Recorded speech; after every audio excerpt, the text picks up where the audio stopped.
Здравейте, уважаеми зрители! Започва Автограф, предаването, което ви представя звездите отблизо. Днес ще ви заведем на двоен празник.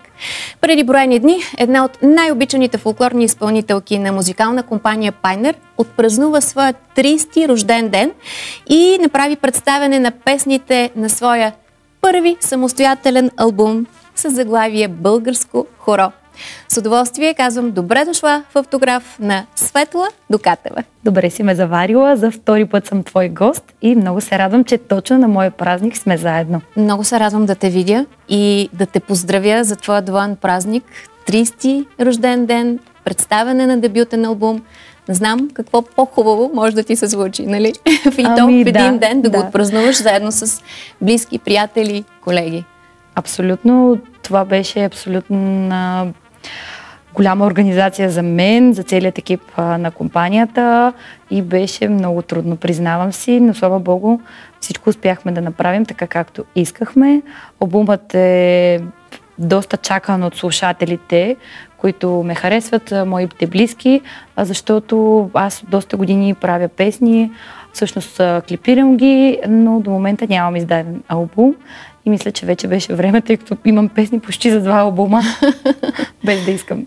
Позволи ми в началото на нашия разговор да те поздравя от името на музикална компания Пайнер, телевизия Планета и специално от името на семейство Димитрови, твоите продуценти, Мария и Митко, и да ти поднеса този букет с пожелания преди всичко да си здрава и все така да заразяваш и малки, и големи с магията, наречена български фолклор.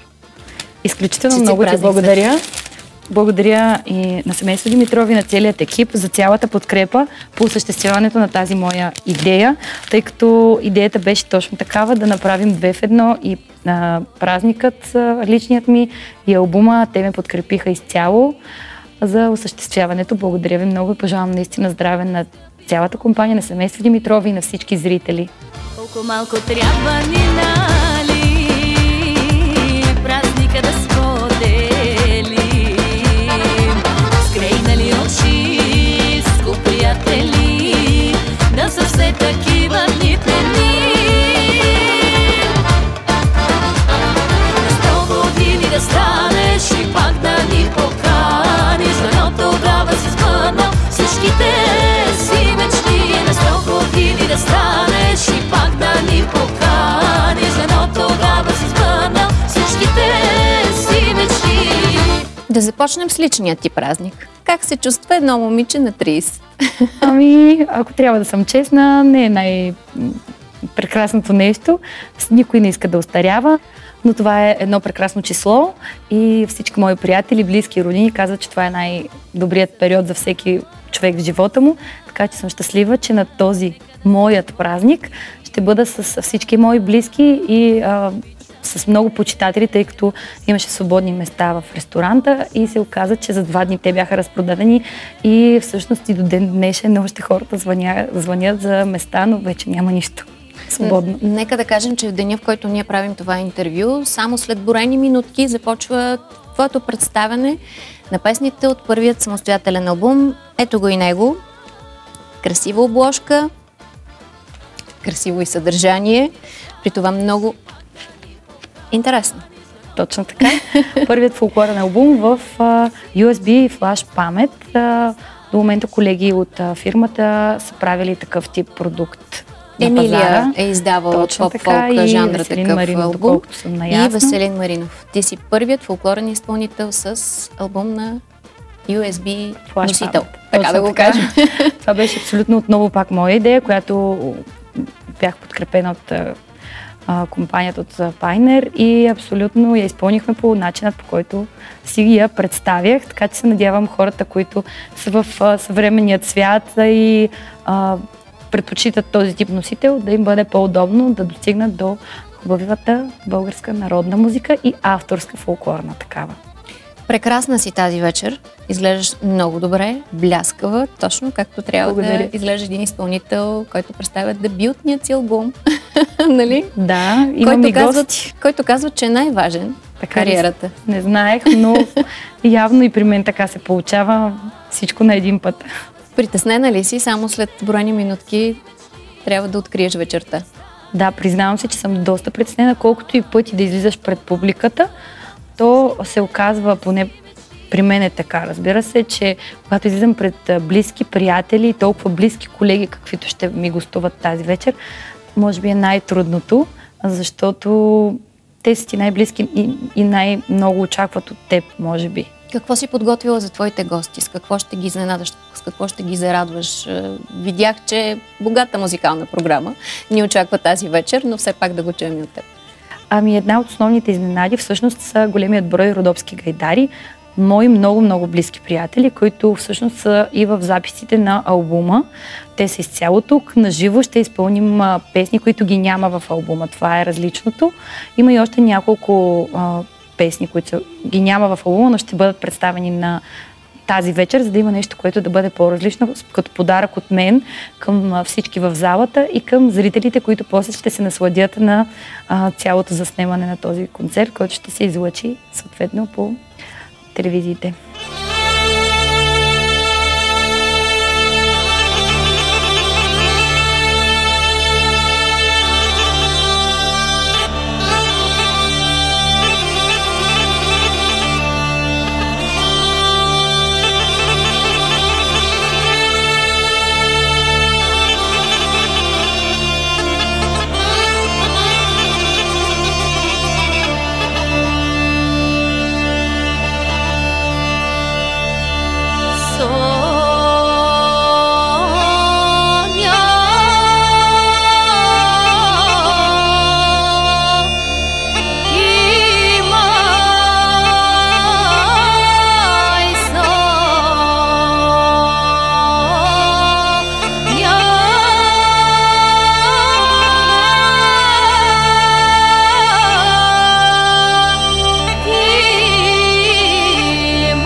Да представим на нашите зрители и този албум.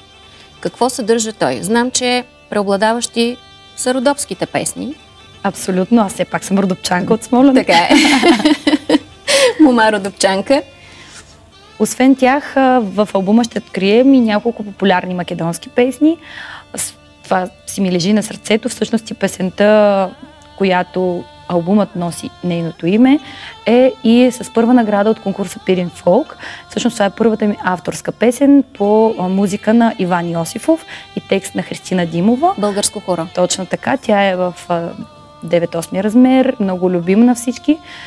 Позната е вече при любителите на българският фолклор и всъщност реших албума да се казва именно нея, защото това е, така да кажем, едно начало на моята кариера, като освен авторската песен Българско хоро, ще чуем вече обичната на слушателите и зрителите на телевизия Планета Фолк "Дъще, дъще", която е заснета в моя град Смолян и с моята баба Светла.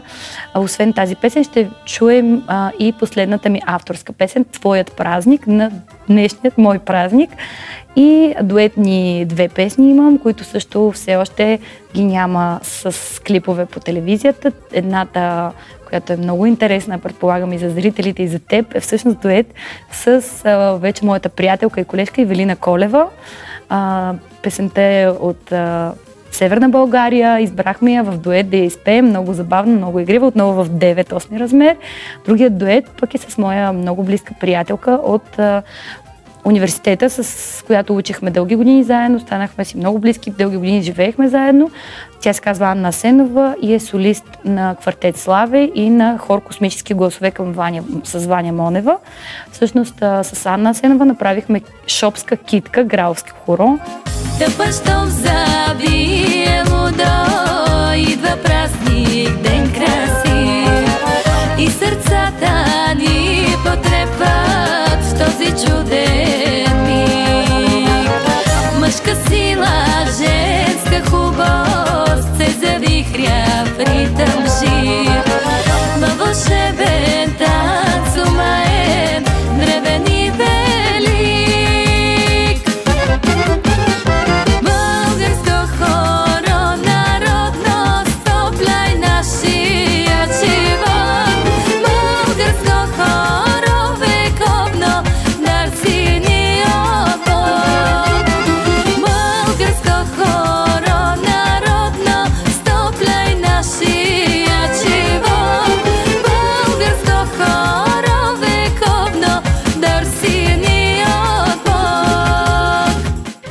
Казват, че дебютният албум в кариерата на един изпълнител е най-важен. Тази вечер с теб присъстваме на представянето точно на един такъв дебютен албум на твоята колежка Светла Дукатева. Знам, че сте много добри приятелки с нея. Имате много добро познанство и отношения. Затова нямам търпение да ми разказваш. От кога я познаваш и още как се случиха нещата? Светлата я познавам от наши общи концерти. Още не беше изпълнител от нашата фирма, от фирма Пайнер. Работеше самостоятелно, страхотна е, много добра певица. Като глас, като техника, много се я харесвам още от тогава. Мисля, че беше от времето на Пирин Фолк. Познанството ни или от 17-та, или от 18-та, някъде там. И от тогава се ми я харесал, вече последствие, нали, като подписа с Пайнер, се чуваме и доста по-често за проекти, било за...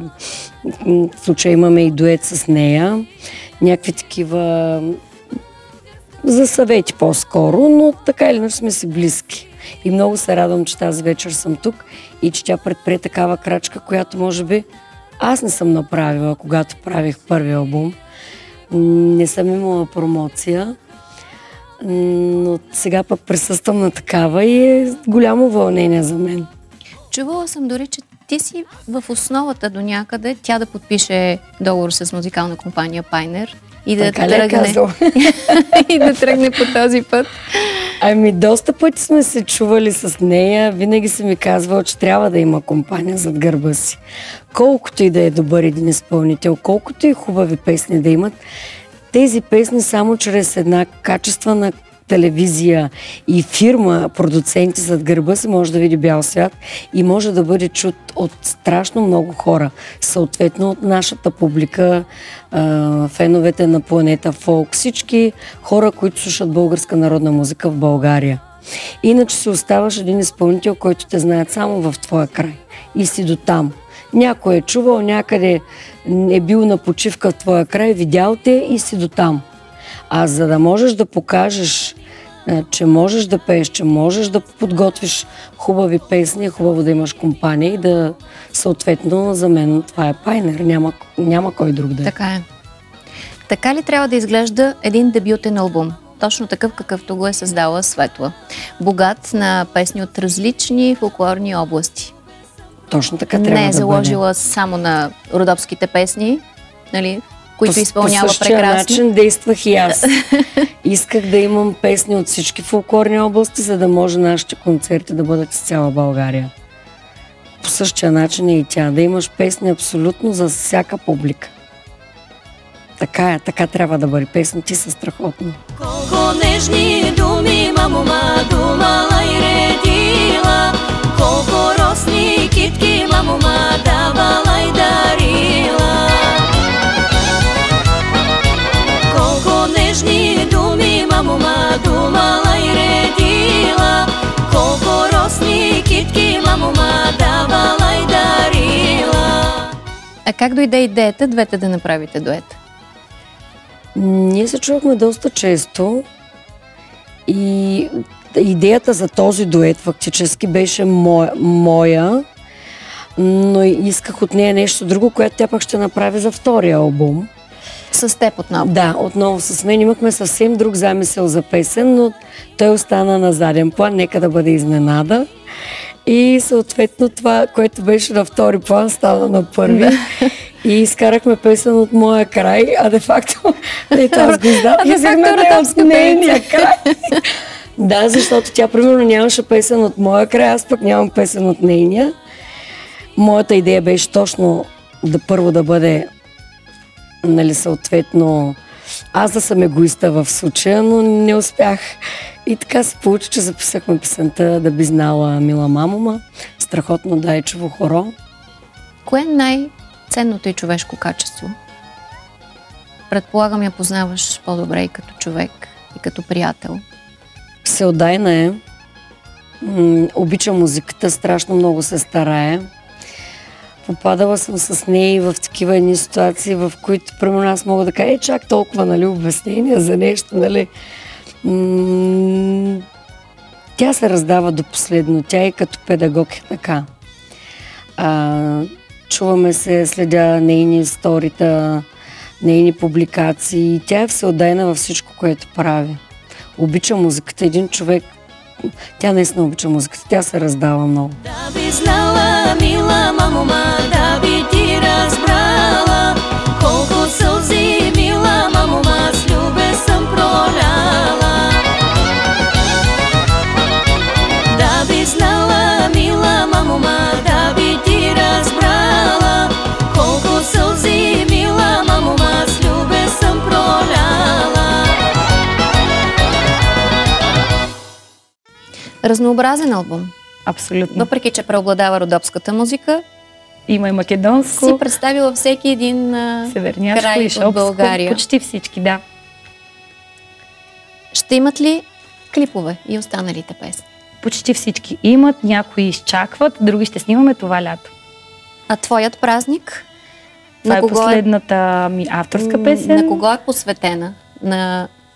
Може би на празниците в нашия делник, ако мога така да се изразя, защото българин е известен с това, че не му е нужен празник, точно рожден ден или Нова година или Коледа, за да си празнува. И всъщност песента е точно за това, да намираме хубавото в живота. И малка част от текста казва така: новите си дрехи не пази, не жали парите си. Не пести любов и бъди готов да си на върха в този живот, защото днес живеем с хората, които са до нас и не е ясно това колко ще продължи. С това аз мисля, че трябва да уловим точно така. На 100 години да станеш и пак да ни поканиш, и съответно припева, така че това стана любима песен, именно заради това, че тя е подходяща за всеки празник на българина и за делника дори. Може ли един празник на българина да мине без музика, без веселба? Не, дори да е тъжен повода, защото ми се е случвало да бъда част от такъв тип поводи, то винаги музиката върви с бита, с ежедневието на българина. Аз това разказвам и на учениците в училище, когато говорим за фолклор, че всъщност фолклор е отражение на душевността на българите, отражение на това какво се е случвало в целият им живот, във всичко, което е преминавало хубаво или лошо, то е отражение. Музиката, фолклор е отражение на живота и всъщност точно това беше последният казус, който говорихме с шестокласниците, че всъщност музиката, която са правили българите, е отражение на самите хора, които са живеели през това време. И е много важно да избираме правилната музика, защото тя показва нас самите, какви сме ние като личности, като емоционалност и като душевност. Фолклорът е мъдростта на народа. Абсолютно. Нали така? Точно така. И там не може да се излъже. Защото колкото и да се опитват да променят нашата история по един или по друг начин, то в песните се казва всичко. На това ли учиш и твоите шестокласници? Опитвам се, да, опитвам се. Много от тях се запалват по народната музика, искат да танцуваме в часовете, сами изявяват желание да танцуваме хора. То няма как всеки час да играем хора, но пък във всеки удобен момент играем, пеем, нося им носи, тъй като знаеш, че аз имам и колекция от народни носи от много от фолклорните области. На тях е много интересно, обличала съм ученици, правим различни уроци, за да може да достигнат до изворният фолклор, до това как са живели техните баби и прабаби и дядовци. А ти разказваш ли им за Родопа планина? Те, знаейки, че ти си от Смолян, от Родопите, пък любопитни ли са? Искат ли да научат нещо повече за този край, за тази фолклорна област? Да, искат. Дори вече имат големи желания да ходим там на зелено училище, на екскурзии. Питат ме, много им е интересно. Показвам им много неща, но то няма как всичко да е на един път, така че по-малко, когато има желание, го правим.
Нада, знам, че ти си една от най-близките приятелки на Светла Дукатева. Спомни си как се случи вашето запознанство и кога беше това? С някои хора, които много обичам и уважавам, наистина не си спомням да сме се запознавали. Просто сякаш от първата среща нещо е станало, но не помня кога. Годините не се броят, когато е истинско. Не знам, не мога да си спомня наистина. Просто по време на работа е било, но не помня къде. Какво ти направи впечатление тогава при срещата с това момиче? Това момиче светло и красиво, с това хубаво име, носеше едно, да кажа, тази хем потайност, романтичност, древност на Родопите. Просто беше невероятно усмихната. С всички колеги говорихме, точно да ти кажа, не помня къде, но спомням си това е нейното излъчване, харизмата, която има. Това си спомням. Тогава, виждайки я, първите ви срещи, подозираше ли, че тя ще стане един от водещите фолклорни изпълнители вече на България? Никога не съм се съмнявала. Познавам и нейното семейство, майка и баща и те също се занимават с музика. Не са музиканти, но се занимават с музика. И с тях имаме много топли срещи по България и те просто са отредени за сцената. И тримата. Сега познаваш, предполагам, добре вече. Като човек. Като кое човек е най-ценното качество? Изключително коректна. Изключително коректна към колегите си, към музиката, въобще към морала на живота, така да кажа, като няма грешна дума, всичко е много точно, много бързо и много прецизно. Няма шикалкавене, това е много ценно качество за нашата професия, въобще за хората. Не? Като колеги, обменяте ли си идеи за песни или пък препоръки? Тя е родопска певица. И мен ми е много интересно, нейният прочит на родопската музика много е различен. Тя по много фин начин предлага песни уж, които сме чували, но все пак е Светла Дукатева и се знае, че е тя. Аз я питам често за думи, които не разбирам от родопския диалект. И тя, нали, така с радост ми превежда. Но да, обменяме така и питаме се за някакви такива неща. Музикантски. И не само. Сака, мамо, сака, мома Радомирка, Радомирки, мамо, бели цървени. Сака, мамо, сака, мома Радомирка, Радомирки, мамо, бели цървени. Радомирки, мамо, бели цървени, тънки, високи, меки за щипание. Радомирки, мамо, тънки, високи, меки за щипание, тънки за свиване.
В кой момент от живота си ти разбра, че не само носиш фолклора в сърцето си, а ще посветиш живота си на народната музика, така да кажем? Може би го разбрах чак когато станах 12 клас и се наложи да решавам къде искам да уча. И тогава една моя много близка приятелка, отново певица, народна певица, ученичка от Широка лъка, учеше вече тук в София с музикална педагогика с народно пеене.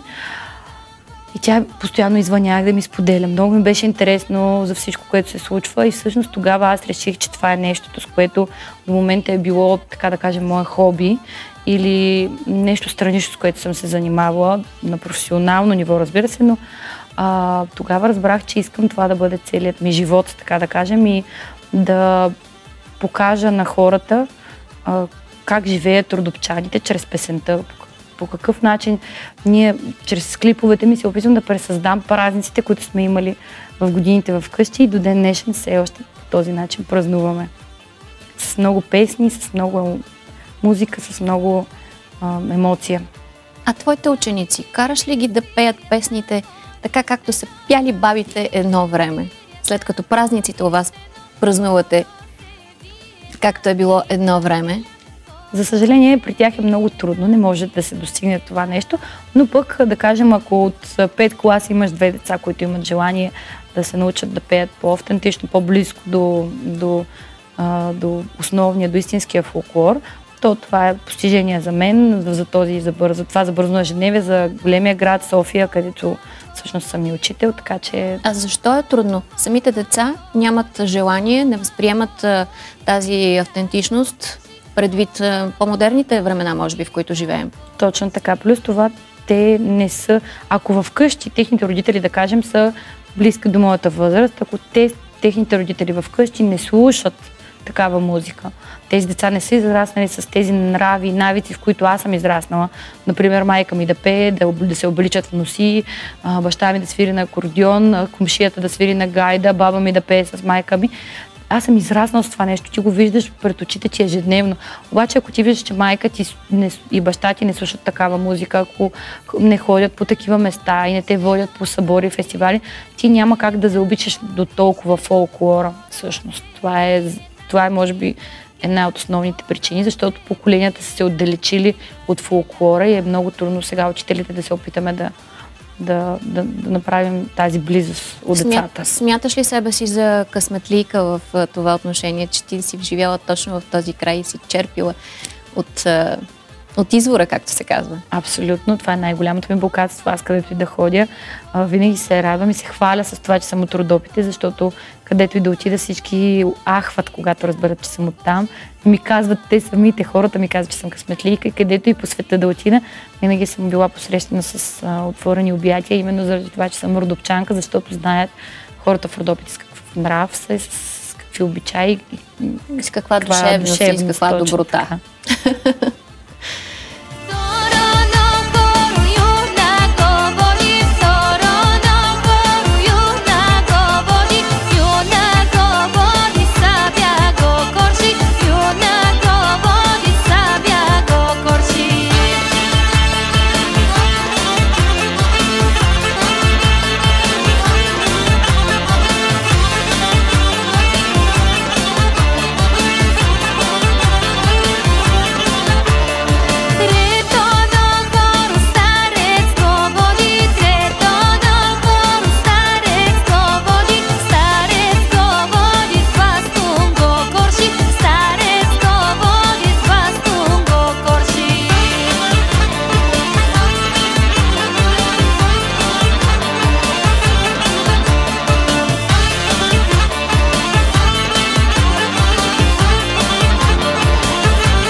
Светето Токатева я познавам доста отдавна, още преди да стане изпълнител в музикална компания Пайнер. И първото нещо, което забелязах в нея е истинската и чаровна усмивка. После вече като изпълнител се опознахме с нея и станахме много близки. Изключително я уважавам, защото тя първо е истински човек, искрена е, усмихната и това, което много ми харесва в нея, че тя е целенасочена в работата си и успява. От твой опит, който имаш зад гърба си, какъв изпълнител можеш да кажеш, че е Светла? Като музикант тя е страхотна. като изпълнител също. Тя е и преподавател, има какво да даде на подрастващото поколение, какво да им покаже в музиката, така че силно се надявам да има много успехи за напред. Кое е най-ценното и човешко качество? Ами това, че тя е истинска и искрена. Такива трябва да бъдат хората и приятелите. И ние със Светлите се познаваме доста отдавна, още преди да е в нашата фирма. Аз познавам като изпълнител, срещали сме се на общи участия, ангажименти, познаваме се. Аз даже я знам преди тя да знае, че я познавам, още когато беше ученичка в Смолян. Когато беше по-малка, нали? Познавам като изпълнител и след това вече на професионално сме се срещали и се познаваме вече в една музикална компания. И така съм щастлив за нея, че празнува дебютния албум, защото за един изпълнител дебютния албум е най-важният. И така най-специалният. Защото, както се казва, след дебютния албум, така дано да тръгнат нещата и да й носи късмет и да бъде така много интересен за почитателите. По-късно, след вашето запознанство, срещаше ли те живота често с нея по различни сцени в България? Да. И какви впечатления си натрупал от там за нея? Ами аз винаги съм я харесал като изпълнител. Тя е така много ведър човек. Все пак тя е от Смолянския край, родопчанка. Знаем, че родопчаните са много топли и много приятни хора. Като цяло харесвам като изпълнител и сега ми прави впечатление, че песните, които прави, тя малко така като се доближава до мен. Сега ще ви кажа защо. Защото гледам, че тя също много разнообразява от към фолклорни области. Тя е родопска певица, но експериментира. Не си позволява примерно да влезе в коловоза, примерно с родопски песни. Гледам, записвала шопски, пирински, нали, македонски, всяка. Така че това казвам, че си приличаме, защото и аз съм от този тип изпълнители. Ти знаеш, че моите албуми винаги са разнообразни с от всякъде песни. Да. Така че пожелаем ми успех на новия албум и много е важно за нея, за един млад изпълнител, да успее да се докаже, да се наложи във времето, като име, защото казват хората, много е трудно началото, докато затвърдиш името си, докато си наложиш името. Аз вече съм 15 години и повече в музикална компания Пайнер.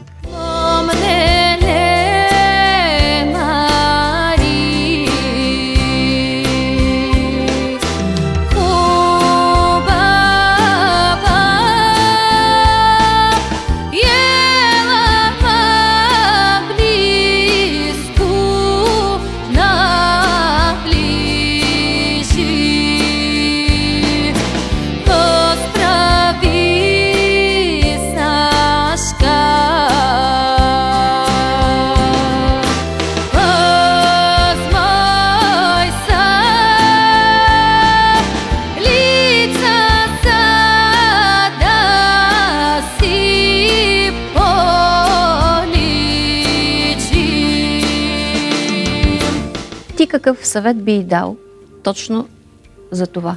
Как да го направи? Ами, аз ще ти кажа, че първо ще кажа за мен, че в началото, аз вече 15 години съм в Пайнер, в началото наистина се лутах какви песни да направя. Залагах много на авторските и беше много трудно. Аз и преди малко си говорихме за това, че много е трудно да се наложи авторска песен, но тя пък залага точно на тези, които се знаят от хората и са популярни. Не казвам, че няма авторски песни, но и казвам да следва този път, който хората искат да видят. В смисъл, песните, които искат да чуят. Това е моята формула. Аз 90% залагам на популярни песни, отколкото на авторски. И на бързи хороводни, сигурно. Да, и на бързи, защото в крайна сметка ние като отидем на участие на площада, няма как да пея бавни песни, протяжни, няма кой да ги слуша. Да, и включвам тези концерти, които са на сцена, излизаш в зала, на сцена, там вече можеш да си позволиш да иш по-стойностни песни, като тази "Любили се двама млади", тежки песни, които са седнали, те гледат и те слушат, преживяват песента, докато на площада в един момент те слушат ритъма, слушат познатото, да ги заиграе и да завъртят хорото. Пожелавам ви да следва този път, който да е близък до хората, до слушателите. Като най-ценно качество, кое намираш у нея? Най-ценно качество, това прави ми впечатление, че тя за много кратко време направи много песни. И сега тази промоция, която я прави, е много хубава, защото ние самите знаем, че вече от много време ни правим промоция на албумите си, а тя рискува и прави една промоция, което е много хубаво. И така по някакъв много специален начин да даде старт, нали, на дебютния си албум. Хайсо, тя е много чаровна. Другото, което ние сме колеги, тя освен и певица и преподавател. Тя е учител, което също играе голяма роля. Тя разбира от музика, знае всичко за компетентна е, така че ще бъде много полезно. Като колеги наистина в тази област, разменяте ли някакви идеи, знания относно случвало се да се допитваме. Да, случвало се да се допитваме. Така че, ето, тя е като мене, освен професионално и учителка.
Разкажи за дечицата в училище. Как отпразнувахте заедно празника? В социалните мрежи се появиха различни клипчета.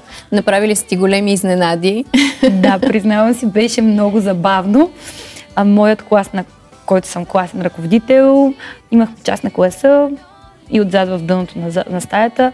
Решиха, че ще започнат да се бият, да ме изплашат, за да стана да отида да ги разтървавам. И в същия момент изкараха подаръка, който бяха подготвили за мен. Започнаха да пеят. Това беше една от изненадите, която много ме така развълнува приятно. Другата пък изненада беше от моята вокална група в училището. Вокална група Елбетица. Те пък ме посрещнаха, отварям вратата и ми пеят честит рожден ден, като го заснеха и съответно ми го изпратиха след това, за да мога и аз да го споделя на всички, които ме следват. Това са много мили моменти. И явно децата те приемат много близко. Радвам се, имаше още много изненади. Те дойдоха с торти, с подаръци. Това показва, като си има предвид, че един ученик няма такива средства, чисто финансови, дори да си позволи.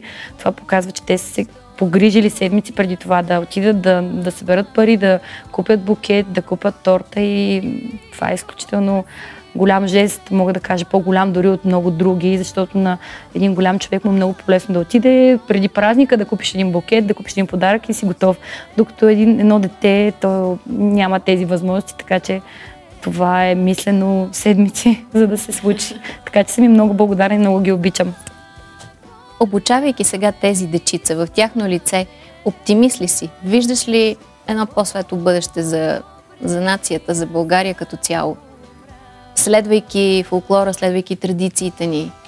Ако имаме подкрепата от родителите и от ръководството на училището, разбира се, на всички училища, когато им говорим за фолклор, и на ниво учители, ръководство, то това може да се случи. Доста по-трудно, отколкото е било, да кажем, по мое време, когато аз съм била ученичка, защото тогава идваха, канеха ни абсолютно безплатно да ходим на различни ансамбли, на школи по пеене, по солфеж, докато сега тези неща са на по-заден план и ако родителите нямат желанието да запишат детето си на частна школа, то това става много по-трудно.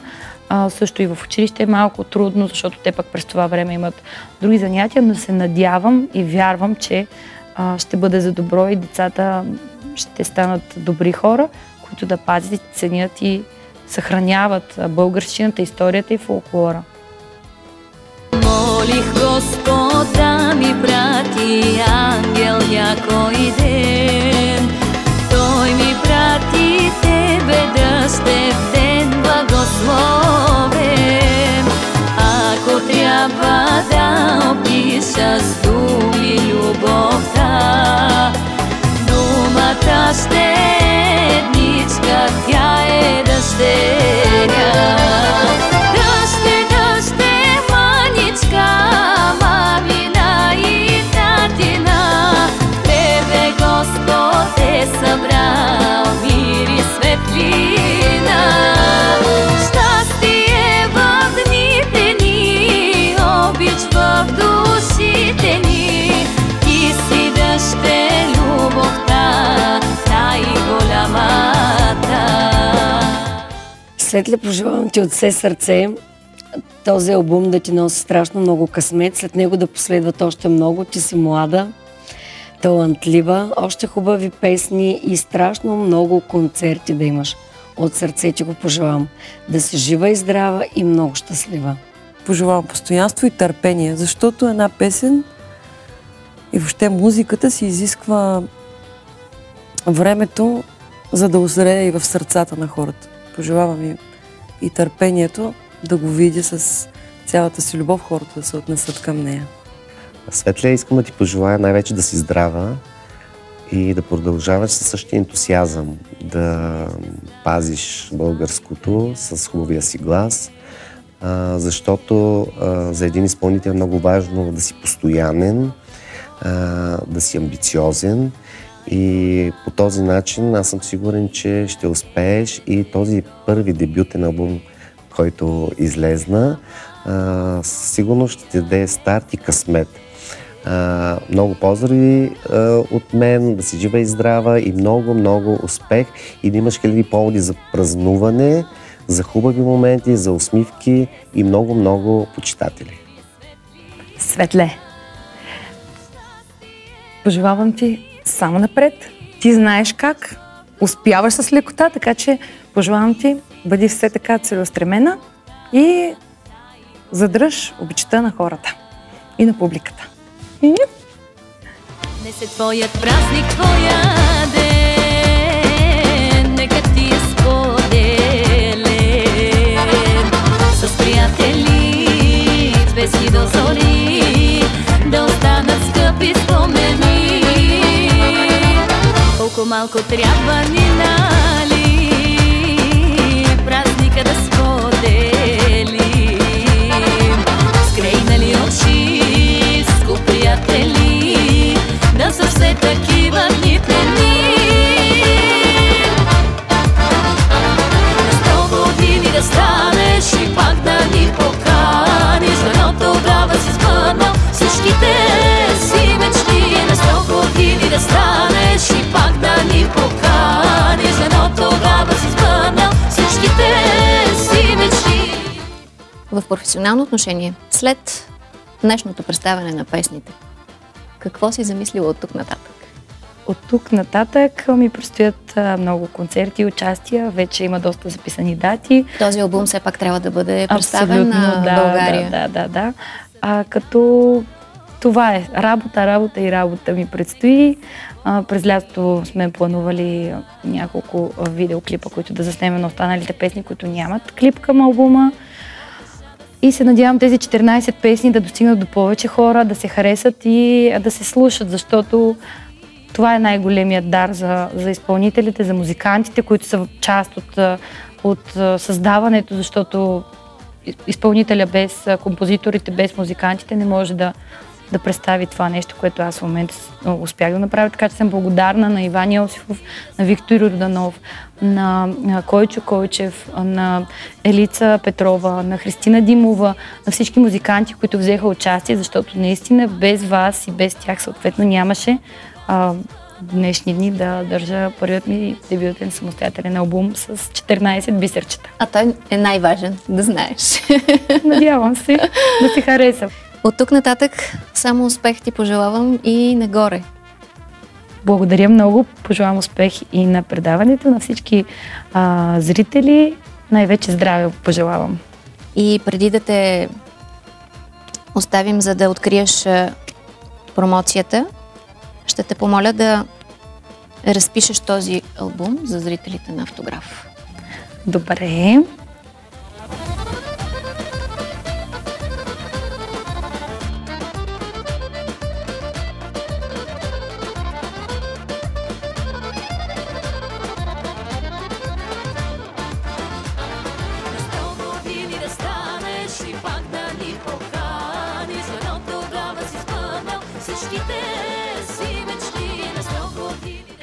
На зрителите на Автограф пожелавам много здраве, щастие и да слушат повече българска, хубава, народна музика. Благодаря ти. А на себе си какво пожелаваш?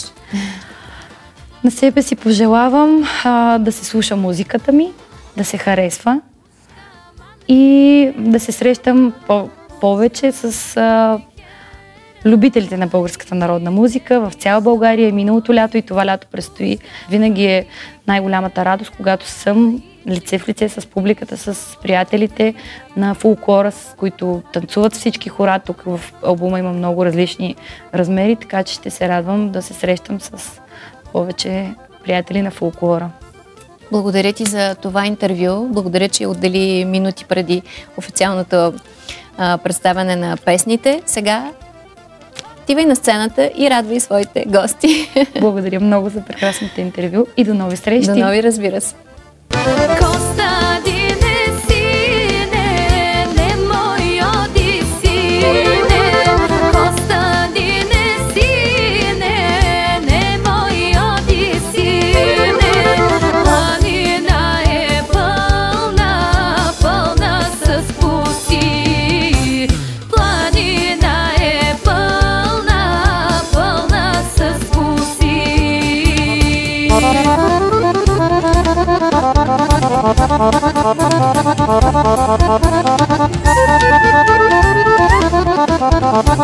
Thank you.